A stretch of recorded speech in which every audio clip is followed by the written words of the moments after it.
આપણી આસપાસ આપણે એવા ઘણા લોકો જોયા હશે જે સતત બૂમો પાડ્યા કરે, ગુસ્સે થાય અને પોતાની જાતને સાબિત કરવાનો પ્રયત્ન કરે, પણ એમાં સાચી શક્તિ નથી.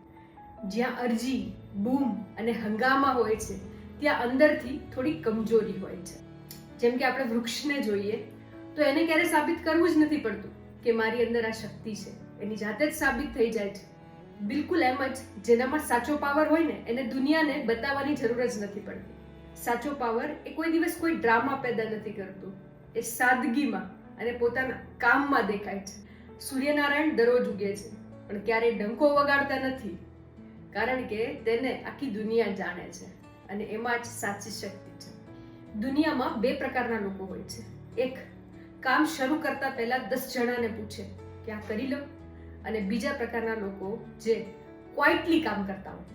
શક્તિવાળા લોકો ક્યારે પરમિશન નથી લેતા, કારણ કે તેઓ જાણે છે કે પાવર એ સ્વભાવ છે, મંજૂરી નથી.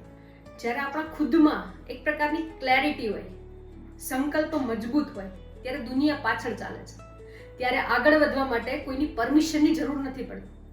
દુનિયામાં સૌ કોઈ ચર્ચા કરતા હોય, કોઈ રાજકારણ ઉપર, કોઈ સમાજ ઉપર, તો કોઈ પોતાની સમસ્યા ઉપર. પણ આ બધા વચ્ચે કોઈ માણસ એવા પણ હોય કે બધાની આર્ગ્યુ વચ્ચે સાયલેન્ટલી કામ કરતા હોય, અને અંતે જીત કોની થાય છે? શાંતિથી કામ કરનારની. જંગલમાં રહેલો સિંહ ક્યારે બૂમાબૂમ નથી કરતો, શાંત રહે છે, પરંતુ તેના પગલાની અસર જંગલના દરેક ખૂણે ખૂણે વર્તાય છે. આ જ સાચો પાવર છે, નોઇસ નહીં, ઇમ્પેક્ટ. આજે સોશિયલ મીડિયાના યુગમાં બધાને દેખાડો કરવાનો શોખ છે. મને આ ગમે છે, મેં આ મેળવ્યું, મેં આ કર્યું, મારે આ આવે છે.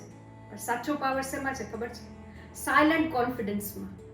આપણે આપણા વિશે ક્યારેય કંઈ સાબિત કરવાની જરૂર ન પડે.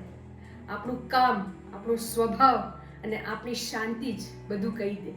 પાવર શાંતિમાં છે, સ્ટેબિલિટીમાં છે, સેલ્ફ બિલીફમાં છે, નોઇસમાં નથી, સાયલેન્સમાં છે.